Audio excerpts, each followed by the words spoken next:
So for my new school assignment, I have decided to work on an interactive graphic interface game which goes along with the story from The Alchemist by Paul Coelho. So I really enjoyed reading this novel, and I thought that the magical realism within it really gave itself an opportunity to be brought into a game-based learning scenario.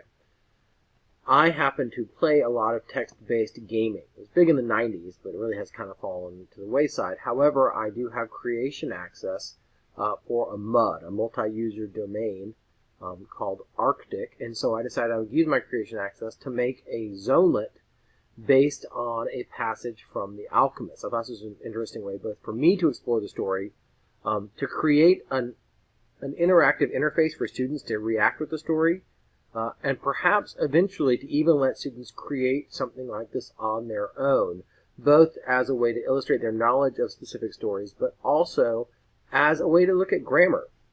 So let's take a look at the game first. So I'm going to switch here. This is a game called Arctic MUD, and so you'll see when I type look, it'll bring me to a room, and it gives a room description. And we can move around. You'll see that if you look in this corner right here, you'll see it says north, east, and south. So I can just type in the command north, and that takes me north. When I look here, I can see that I'm within the nomadic camp, like the oasis from the novel. And so when I look here, I can see that I can go south and west, and there's also tents to the north and east. How do I know they're tents? So I can look north, and I can see that the largest tent can be entered here, and I can then open the tent and walk in. And when you look at the room description here inside the chieftain's tent, you can see that the description is based on the description of the chieftain's tent from the oasis in The Alchemist. So one of the big things is that Santiago was staring at some hawks, and he got a vision from the gods, which he brought to there. So sure enough, if you go 2 rooms south, you can see in the room description that it does include a pair of hawks battling in the clear skies above. Right, so I have built a little mini quest where if you look hawks, it now describes the hawks. And in it, it says, perhaps by staring at the hawks more closely you could learn more. So then if you type stare hawks, all of a sudden you get a message. You get some experience for the game. And it talks to you about how the fleeting image comes to you, an army with swords at the ready, riding into the oasis. And that's a quote straight from the novel. It's an omen from the gods itself. So then you need to get the omen. And once you get that omen, you can look at the omen if you want. It says the gods have sent you the vision of armed men attacking the oasis. You should present this omen to the chieftains of the nomad camp. So then if you go back a couple of rooms north, you'll see there's the chieftain, and you can present the omen. And when you do that, you'll get a message. You'll get more experience. And the chieftain thinks about it for a while and then decides he's going to do something about it. And it also unlocks the alchemist. So up until this time, there's not been an alchemist yet. But then if you walk in, you see now that the alchemist in glowing white clothes glares furiously around. And now the alchemist character is available. If you wander around a little bit more, you can also see that there is...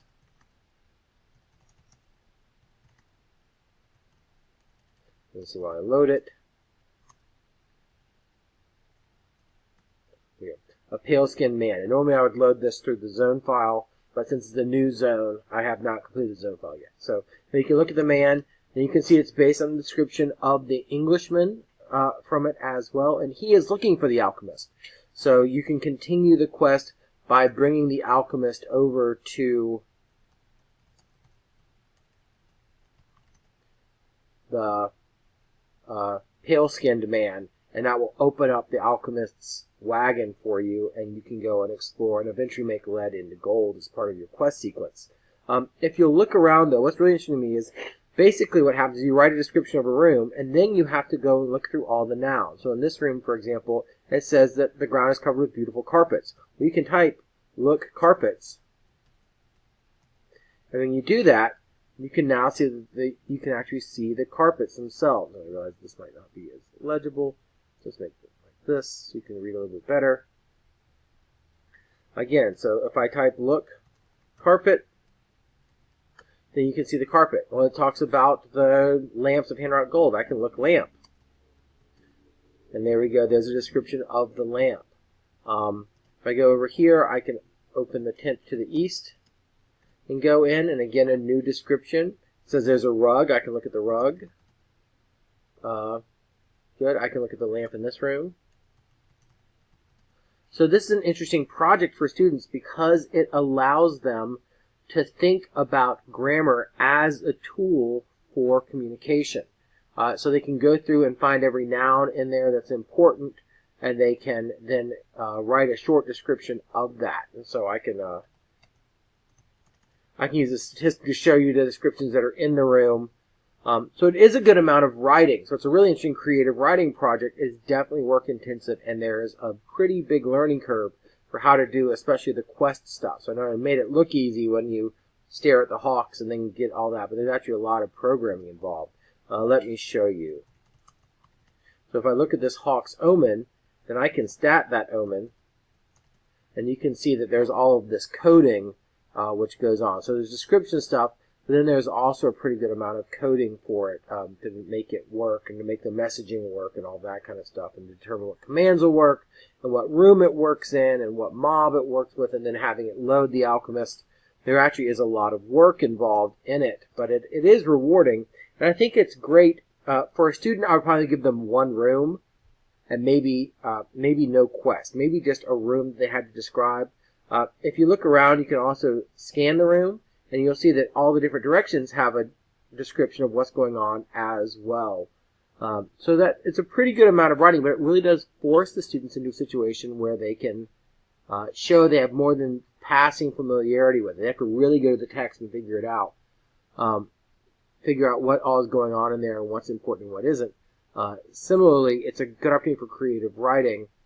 But the most fun part of all is the fact that I can now move around in the oasis from the alchemist. I've created it, and I can wander around and look at all the stuff in here and all the people, go into different tents, wander around. If I look at the hawks now,